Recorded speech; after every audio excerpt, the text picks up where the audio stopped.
más de 55 millones de niños no nacidos son abortados cada año a nivel mundial, según cifras oficiales reconocidas por la Organización Mundial de la Salud. Y esto no incluye, por supuesto, abortos no reportados o registrados oficialmente en los lugares o en los países donde el aborto no es una práctica legal. Hola, mi nombre es Clara y soy abogada con una maestría en Derecho Internacional y Derechos Humanos. Tengo 10 años de experiencia laboral en trabajo de derechos humanos con hombres, mujeres, niños y distintos grupos vulnerables. Asimismo, soy cristiana y misionera a tiempo completo. El día de hoy vamos a comenzar la conversación acerca del tema del aborto, los movimientos pro vida y pro elección desde diversas perspectivas, incluida la perspectiva jurídica, de derechos humanos, social y por supuesto la perspectiva de la fe cristiana. Debo aclarar que no soy experta especializada en el tema y por eso no pretendo dar respuesta a todas y cada una de las preguntas que pueden surgir en un tema tan complejo como el aborto, pero sí creo que puedo aportarte una visión general y una aclaración conceptual y argumentativa acerca del tema del aborto y proveerte de algunos elementos para investigar, informarte y así llegar a tus propias conclusiones. Aclaro desde el principio, esto va a ser una serie de 3 videos que aunque vayan a ser 3 no van a ser exhaustivos y seguro que podemos continuar esta conversación acerca del tema tomando en cuenta más elementos aún. Esta serie de videos sobre el aborto tiene como objetivo llegar a un público diverso. Quizás tú no eres creyente ni practicante de ninguna fe y te interesa saber más del tema, o quizá eres una mujer que quiere estar segura de las decisiones que va a tomar con respecto a un embarazo que no fue planeado o no fue deseado. De repente eres un cristiano que no está completamente seguro de que la Biblia realmente rechace el aborto, o inclusive puede que seas un cristiano que está muy seguro de su posición pro vida pero quiere más y mejores argumentos para entender el tema y compartir a otros sobre el mismo. Este video es para todos ustedes. Como dije, va a consistir en 3 partes por lo extenso del contenido que van a estar divididas más o menos de la siguiente manera. Esta primera parte es la introducción, donde principalmente vamos a hacer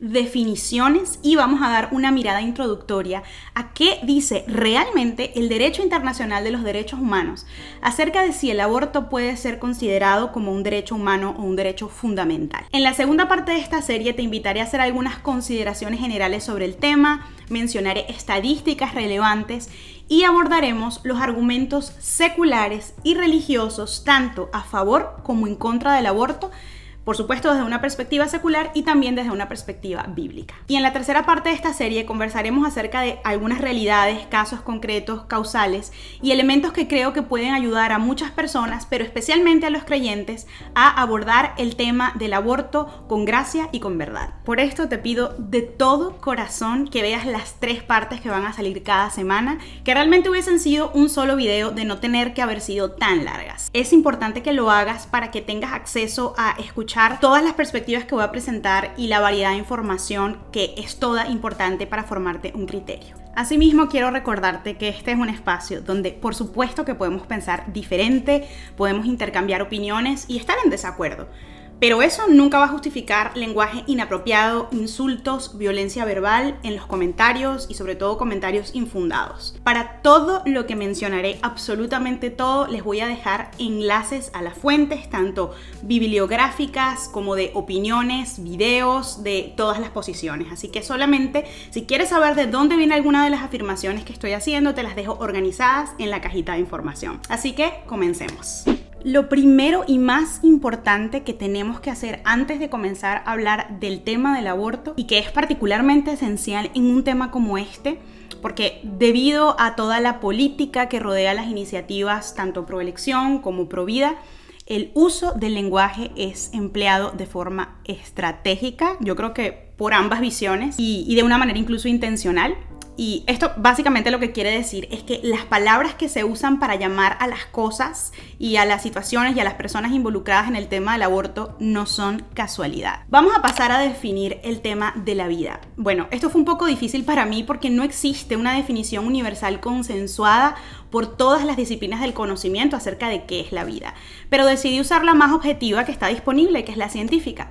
Y en este sentido, la vida puede definirse como un estado o carácter especial de la materia alcanzado por estructuras moleculares específicas con capacidad para desarrollarse, mantenerse en un ambiente, reconocer y responder a estímulos y reproducirse permitiendo la continuidad. Cuando algo tiene metabolismo y puede crecer, la ciencia lo considera vida. Y en el caso de los seres humanos, cada ser humano tiene un ADN único. Ya vamos a ver por qué esto es importante. Vamos ahora a pasar a definir las etapas del desarrollo embrionario. En primer lugar, hablamos de cigoto, que tiene lugar cuando el óvulo es fecundado el día 1.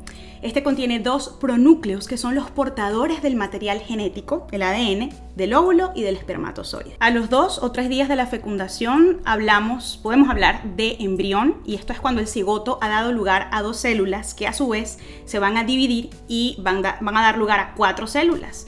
Esto es un proceso que ocurre alrededor del segundo o tercer día del desarrollo embrionario. Y ahí las divisiones continúan sucesivamente y ya en el tercer día el embrión deberá contar con aproximadamente 8 células. El siguiente paso de este desarrollo embrionario es la mórula, que es una estructura que ya contiene un número elevado de células que se compactan entre ellas. Y luego pasamos al blastocisto, del cual podemos hablar ya en el 5º día de la fecundación, cuando ya presenta este embrión una estructura definida en la que se pueden visualizar y diferenciar las distintas clases de células que constituirán al feto, así como los tejidos y membranas que lo rodearán y mantendrán en perfectas condiciones durante todo el embarazo. Es justamente en esta etapa, a estos pocos días, que el embrión se implanta en el útero para continuar su desarrollo fetal. Quiero detenerme aquí porque cuando grabé el video creo que no quedó suficientemente bien explicado. Entonces nos ubicamos en el día 7, cuando ocurre la implantación en el endometrio, en el útero materno, donde el embrión continuará su desarrollo. En la semana 8 de gestación dejamos de referirnos a embrión y nos comenzamos a referir a un feto. A las 10 semanas de gestación, el bebé puede chuparse el dedo, tragar, agarrar un objeto, suspirar y estirarse en el vientre de su madre. Y es por esto que el lenguaje médico importa en esta conversación. Cuando se hace referencia a un cigoto, a un feto, a un embrión como materia del embarazo o cúmulo de células, aunque esto realmente significa que es vida, lo que se busca normalmente es deshumanizar esta vida que, según la ciencia, comenzó desde el momento de la fecundación. Y todo esto nos lleva a definir ¿qué es el aborto? Voy a apoyarme en la definición que dan 2 diccionarios. El primero es el diccionario Merriam-Webster, que define el aborto como la terminación del embarazo después, acompañado de, resultante en o seguido de la muerte del embrión o feto, que puede ser causado por la expulsión espontánea de un feto humano durante las primeras 12 semanas de gestación. Esto se llama pérdida del embarazo, o en inglés miscarriage, o la expulsión inducida, voluntaria e intencional del feto humano. El diccionario de Oxford también lo define como la terminación deliberada de un embarazo humano, más comúnmente hecha durante alguna de las primeras 28 semanas del embarazo. La definición médica del aborto es la pérdida del embarazo debido a la salida prematura del producto de la concepción, el feto, las membranas fetales y la placenta del útero por distintas causas. Esto puede ocurrir espontáneamente. De nuevo, esto es lo que se llama una pérdida o un miscarriage, o puede haber sido provocado médicamente. Por otra parte, la Organización Mundial de la Salud define el aborto como la interrupción del embarazo cuando el feto todavía no es viable fuera del vientre materno. Esta viabilidad fetal se define a su vez como cuál es la edad gestacional bajo la cual la vida extrauterina es imposible. Y este tema de la viabilidad básicamente lo que consiste es en preguntarse a las cuántas semanas un bebé puede vivir o no vivir fuera del vientre de su madre. Y en este sentido, el niño que con menor cantidad de semanas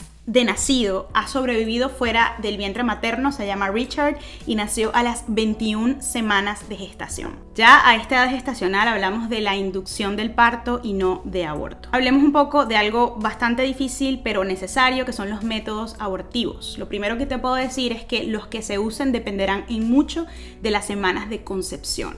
Normalmente en las primeras semanas del embarazo, de la 1 a la 12, Los métodos son los siguientes. En primer lugar, se usa medicación para forzar la expulsión del embrión del útero.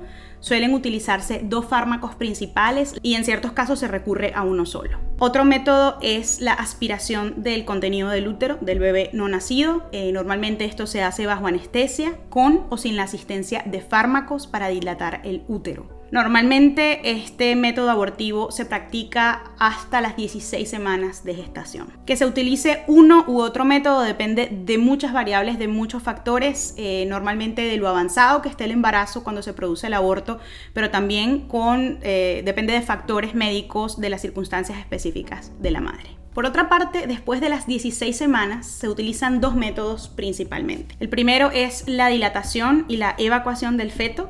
Esto se hace ya sea con el mismo método de aspiración o con forceps y en general es una combinación de medicamentos orales que hacen que se dilate el útero y que facilite este acto. Y otra metodología es también la de la inducción del parto. Las fuentes que encontré, se las dejo en la cajita de información, evitaban mencionar explícitamente qué es lo que se hace en esta metodología. O sea, no mencionaban ¿qué pasaba después que se inducía al parto? Que es básicamente matar al recién nacido. Vamos ahora a pasar a definir qué son los derechos reproductivos. El concepto de salud reproductiva fue planteado por primera vez en la Conferencia Internacional sobre Población y Desarrollo del Cairo en 1994. Y la salud reproductiva se define básicamente como la capacidad de reproducirse y la libertad para decidir si, cuándo y cuán frecuentemente hacerlo. Los derechos reproductivos incluyen el acceso a la información y métodos seguros, efectivos y asequibles de planificación familiar. Comprende asimismo cuidado prenatal, salud sexual y la prevención de enfermedades de transmisión sexual. De la manera en la que fue concebido el concepto de salud reproductiva, nunca se incluyó una práctica como el aborto. Hablemos de esta famosa frase de aborto seguro,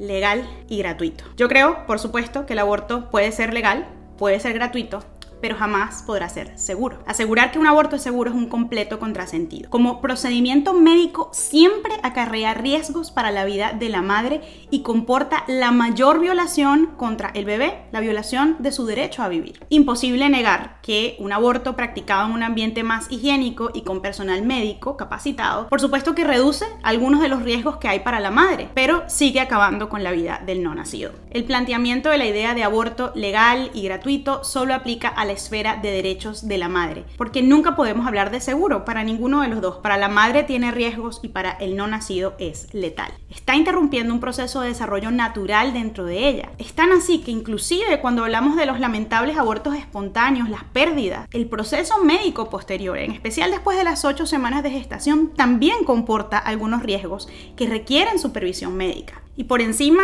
algunas de las complicaciones más comunes que pueden ocurrir después de una pérdida o un aborto quirúrgico son perforaciones o rasgaduras en el útero y algunas de estas terminan en histerectomías. El médico abortista sin intención también puede cortar o dañar las vías urinarias, lo cual requiere reparación quirúrgica. Evidentemente no estoy igualando las pérdidas espontáneas de un embarazo con un aborto, pero a mí no deja de sorprenderme que las mismas pérdidas comportan un riesgo para la salud de la madre. Nunca podremos hablar de una pérdida 100% segura, así que mucho menos en un aborto intencional, que es un proceso en donde tu cuerpo no inició ese proceso de pérdida, sino que fue algo completamente intencional. Hillary Clinton dijo: hagamos el aborto libre, seguro y escaso, que en la mayoría de las veces no tengamos que recurrir al aborto. Pero yo me pregunto, ¿por qué habríamos de hacerlo escaso si el aborto no es algo malo y más bien es una expresión de derechos? Habiendo pasado el tema de las definiciones, que sé que fue largo, pero es absolutamente necesario, quiero hablarte de lo que creo que es más importante de los 3 videos que te voy a presentar. Y si hay algo que me gustaría que recordaras de esta serie de videos sobre el aborto que comenzamos, es que este debate realmente nunca se va a ganar con argumentos jurídicos o con argumentos políticos, sociológicos y de otra índole. Podemos hacer listados de argumentos a favor y en contra del aborto, considerar cuáles son las consecuencias del aborto para la madre, cuáles son las consecuencias del aborto para el no nacido, que ya sabemos cuáles son. Inclusive podemos intentar convencer al otro de las implicaciones de pensar diferente a nosotros. Incluso podemos apelar a la compasión de la persona que piensa distinto por el niño o por la madre. Pero lo cierto es que nada de eso va a resolver este debate, porque al final el debate se reduce a una sola cosa: ¿Qué es lo que yo creo que está siendo abortado? ¿Es un ser humano vivo? ¿Es una vida? ¿O más bien pienso que es un cúmulo de células o una materia desechable? Y esta, y solo esta, es la pregunta central para poder posicionarnos y dar respuesta a muchas de las controversias que trae este tema. La razón es que la inmensa mayoría de las personas, no todas, pero la mayoría, no piensan que esté bien matar a un bebito inocente. Mike Winger, en un video excelente que les voy a dejar en la caja de información, lo plantea de la manera más simple y exacta que yo he encontrado. Pregúntate, ¿creo que está bien asesinar a un humano inocente? ¿Está bien en general asesinar a un humano? La respuesta mayoritaria de las personas, de nuevo hay excepciones, es no, en especial si hablamos de una persona inocente. Si yo creo que la vida comienza en la concepción, entonces lo que se aborta no es un embarazo ni una materia fetal, porque además no puedes abortar un embarazo es un estado, sino lo que se aborta es un ser humano. Si el aborto es un procedimiento que tiene como objetivo terminar con la vida del feto o del embrión, quiere decir que estoy asesinando a un ser humano. Entonces, bajo esta premisa, la justificación del aborto, ni siquiera por las causales más controversiales y más excepcionales, es plausible. Ahora bien, si en mi entendimiento, aún con la referencia científica al concepto de vida y con el mayor consenso existente de que la fecundación es vida, y aquí abro paréntesis, si no demos una mirada al tratamiento que se le busca dar a los embriones fecundados en las clínicas de fertilidad, porque justamente se considera que ese óvulo fecundado es vida. Pero si aún con todo eso, yo no creo que la vida se origine ni en la concepción, ni en la implantación, ni en ninguna parte del periodo embrionario o fetal, o incluso considero que eso que está allí no es sujeto de derechos, no es una persona, sino hasta el momento en que nace, es comprensible que la idea del aborto no resulte tan escandalosa para muchos. Lo que estoy tratando de hacer aquí es presentar la base general. Siempre hay excepciones, como digo, de la posición pro vida y la posición pro elección. Unos creemos que la vida comienza en la concepción y que el niño debe ser igual de protegido dentro del vientre materno como fuera de él. Mientras que otros piensan que lo que está dentro del vientre no es sujeto de derechos, al menos no hasta el nacimiento. Una tendencia común del movimiento pro elección es asumir y tratar de explicar que el embrión o el feto es parte del cuerpo de la madre. Por ende, se genera la lógica de que la madre, de que esta persona tiene el derecho de decidir qué hace con su cuerpo, qué hace con ese embarazo, porque es parte de ella. Y de aquí viene la famosa frase, el famoso lema de mi cuerpo, mi elección. Pero cuando creemos que la concepción da lugar a un ser humano diferente, autónomo, en su desarrollo celular, con un metabolismo distinto, con un ADN distinto al de la madre, para mí se hace difícil justificar que él es parte de la madre, como lo sería un brazo o una pierna de la madre que tiene exactamente su mismo ADN. Y de aquí, de esta discusión, es que van a partir la inmensa mayoría de posiciones y justificaciones jurídicas y políticas en cuanto al aborto. Por eso es que es tan importante que tengamos una opinión formada y robusta acerca de lo que creemos con respecto al comienzo de la vida. Si eres cristiano, esa posición debe partir de las verdades bíblicas interpretadas apropiadamente. Este punto es el que yo creo que más tenemos que entender a la hora de emprender un debate con personas que piensan diferente a nosotros. Nuestro concepto del comienzo de la vida, y para los que creemos de la santidad de la misma, va a determinar en su totalidad o casi totalmente cuál va a ser o cuál debería ser nuestra posición en cuanto al aborto. Es de aquí que debemos partir y donde debe centrarse el debate. Ahora quisiera hablar muy rápidamente de la industria del aborto. La práctica del aborto no solo se promueve por una intención de nobleza, de garantizar los derechos de elegir de las mujeres. No, el aborto también es una industria millonaria en muchas partes del mundo. Y otras industrias como la de las drogas e incluso el mundo investigativo se benefician de la industria del aborto. ¿Cómo lo hacen? Tristemente, una vez que el bebé ha sido abortado, que ha sido asesinado, sus restos no siempre simplemente se disponen, sino que hay una industria de venta y tráfico de material fetal, de órganos, de placenta y cordón umbilical. Hay mucha información que puedes encontrar acerca de esto, pero una de las organizaciones que más se ha lucrado con la práctica de abortos es Planned Parenthood. Es una organización estadounidense. Su fundadora, Margaret Sanger, apoyó abiertamente prácticas eugenésicas de los nazis y se opuso al crecimiento de ciertas poblaciones como los negros, los hispanos y los pobres. Desde 1977, Planned Parenthood ha recibido 815 millones de dólares por concepto de procedimientos abortivos. Solamente en el año 2000, esta cifra sé que es un poquito vieja, pero es igual de interesante, Planned Parenthood recaudó más de 68 millones millones de dólares por abortos. Para esta organización, los procedimientos abortivos representan el 29% de sus ingresos. La cifra anual de abortos practicados por Planned Parenthood ha crecido progresivamente desde 1994. Sus ganancias durante los últimos 15 años superan los 454 millones de dólares. En el año 2000, Planned Parenthood practicó el 15% de todos los abortos en el territorio estadounidense. De hecho, exdirectivos de Planned Parenthood confirmaron lo anterior en 2017. Ellos confirmaron que hay una industria del aborto. Y hay una situación similar a menor escala con clínicas privadas en todo el mundo, sea en países donde está penalizado o no el aborto. Yo sé que estoy hablando de un montón de información, de estadísticas, de información que realmente es escalofriante, pero quería de alguna manera darte un panorama de lo que está pasando en el mundo con respecto al aborto y los intereses que pueden estar detrás de la promoción de estas prácticas que no solamente se limitan a defender los derechos de la mujer. Pero en este sentido voy a llegar al punto que más me interesa de todo este video y honestamente en el que creo que más te puedo aportar, porque vamos a hablar del derecho internacional de los derechos humanos y de si realmente podemos hablar de que existe el derecho humano al aborto. Todos los movimientos pro elección se refieren al derecho a abortar como un derecho fundamental, como un derecho prácticamente central en los derechos de la mujer. Pero como especialista en derecho internacional de los derechos humanos, quiero darte un paseo por la legislación internacional acerca de si esto es plausible o no. Ciertamente en muchos países del mundo el aborto en todas las fases del embarazo es legal y en otros es legal y permitido o dentro de ciertas circunstancias o hasta cierto punto de la gestación. En ese sentido, en estos países sí se ha constituido una especie de derecho a abortar en el sentido de que es un procedimiento al cual en las circunstancias previstas en la ley pueden acceder y no ser penalizados por ello. Sin embargo, esto tiene efecto solo dentro de la jurisdicción civil y penal del país en cuestión. Creo que a alguno de ustedes les sorprenderá saber que no hay tal cosa como el derecho al aborto consagrado en el derecho internacional. Los instrumentos internacionales que consagran y desarrollan los derechos humanos universales no contemplan tal cosa como un derecho humano a abortar. Los derechos humanos consagrados en la Declaración Universal de los Derechos Humanos de 1948 gozan de las siguientes características. Primero, son universales, esto quiere decir que pertenecen a todos los seres humanos por el mero hecho de serlo. Son inherentes, los derechos vienen con la mera condición de que seamos humanos. No son separables de nuestra existencia. No requieren de ser reconocidos para existir. Es decir, tengo derechos humanos porque soy un ser humano, no porque la legislación me los reconozca. Los derechos humanos son inalienables, no se pueden vender, no se pueden enajenar.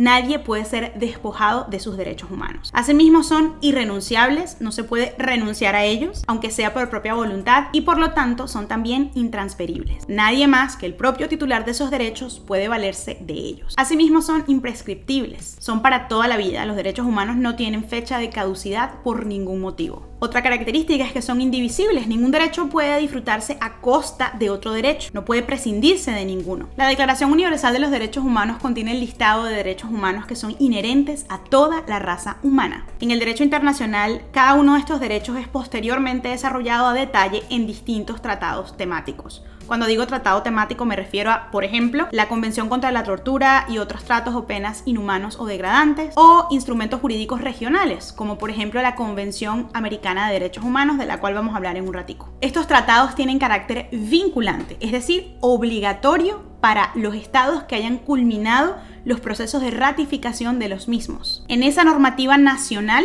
tendrán que incluir las previsiones legales que sean coherentes con el estándar establecido en el tratado, en el tema de que se trate, que lejos de verse como ideales, como bueno, ojalá llegáramos allá, debería más bien ser el punto de partida para la consagración de derechos. El artículo 3 de la Declaración Universal de Derechos Humanos establece: todo individuo tiene derecho a la vida, a la libertad y a la seguridad de su persona. Según la Comisión de Derechos Humanos de la ONU, el derecho a la vida es el prerequisito sine qua non para el goce de los derechos humanos, que no debe jamás ser interpretado ni garantizado en un sentido restringido. infringido. De verdad, te prometo que no quiero hacer de esto una clase de derecho, por lo que quiero culminar esta parte contándote que dentro del derecho internacional de los derechos humanos, el derecho a la vida se encuentra entre la clasificación de los derechos que no son susceptibles de ninguna limitación o suspensión a pesar de las circunstancias, junto con otros derechos como el derecho a la integridad personal, al debido proceso, entre otros. ¿Qué quiere decir esto? Bueno, que en situaciones de extrema emergencia, como por ejemplo una situación de emergencia nacional, donde suspenden algún tipo de garantías, estos derechos, por considerarse absolutamente fundamentales, no son susceptibles de limitación. Y en este sentido podemos decir que el derecho a la vida es la piedra angular de los derechos humanos. Por otra parte, el tema del supuesto derecho al aborto se suele incluir dentro del ejercicio de otros derechos, como los derechos especialmente reconocidos a la mujer o los derechos reproductivos, como hablábamos en la parte de las definiciones. Pero en el papel, a nivel internacional, no existen consagraciones del aborto ni del derecho a decidir a este nivel normativo. Pero quiero dejar una vez más en claro que ningún tratado de derecho internacional público universal, al menos hasta el día que estoy grabando este video, consagra el aborto como un derecho. Algo que sí quisiera aclararles y comentarles es que de los tratados universales y regionales de derechos humanos, sí vale la pena destacar que casi ninguno reconoce de manera explícita que el niño no nacido tiene derechos humanos. Es decir, en general hablan de un reconocimiento a la vida a partir del nacimiento y la viabilidad. Esto no implica que haya un derecho al aborto. Pero cuando dije casi, me refería a que hay una excepción. Y hay uno que es justamente uno que nos aplica a Latinoamérica, que es la Convención Americana de Derechos Humanos o el Pacto de San José, que explícitamente reconoce que el comienzo de la vida se da desde la concepción y por ende convierte al no nacido en sujeto de derechos. Te lo voy a leer, esto está en el artículo 4 y dice: toda persona tiene derecho a que se respete su vida. Este derecho estará protegido por la ley en general a partir del momento de la concepción. Nadie puede ser privado de la vida arbitrariamente. No obstante, el Pacto Internacional de Derechos Civiles y Políticos contempla en su artículo 6, apartado número 5, que no se impondrá pena de muerte por delitos cometidos por personas menores a 18 años y no se ejecutará en mujeres embarazadas. Así que, pese a que en este Tratado Universal de Derechos Humanos no hay un reconocimiento explícito de todos los derechos humanos a los niños no nacidos, se está protegiendo su vida. Esto no es una interpretación aislada y tan es así que, te lo voy a dejar también en la cajita de información, existen movimientos que están abogando para que se enmiende el Pacto Internacional de Derechos Civiles y Políticos y que se consagre un derecho a abortar. Ellos jurídicamente entienden que no hay una garantía legal, no hay un establecimiento legal de este derecho y que para poder hablar de derecho al aborto requerirían una enmienda. Todo esto dificulta tremendamente que podamos hablar legítimamente del aborto como un derecho humano en el derecho internacional y mucho menos en nuestra región, porque nos aplica el Pacto de San José. El movimiento proelección suele hablar de este derecho asociándolo a los derechos de la mujer o a los derechos reproductivos, como ya he mencionado varias veces en este video. Y aquí quisiera detenerme para comentar brevemente sobre el tema de los derechos reproductivos y exponer que este concepto, aunque está mayoritariamente hoy en día en los medios asociado al aborto, es uno que te invito a no asociar exclusivamente con el acto del aborto. Los derechos reproductivos son una protección amplia para garantizar el genuino derecho de los seres humanos a decidir reproducirse o no. Y de hecho, quienes somos pro vida lo entendemos como el derecho a evitar un embarazo antes de que se dé la fecundación. O inclusive el derecho a tener hijos, al derecho a decidir que quiero tener hijos y cuántos hijos quiero tener. Esto es importante porque también tiene que ver con la no injerencia del Estado en las decisiones de cuántos hijos se tienen y el uso de los métodos o procedimientos anticonceptivos. No me refiero aquí a abortivos. Los derechos reproductivos también consisten en la protección y cuidado de la salud reproductiva. Si tienes alguna duda de estos argumentos o explicaciones, lo repito, te invito a hacer consulta de todas las fuentes que te estoy dejando en la caja de información.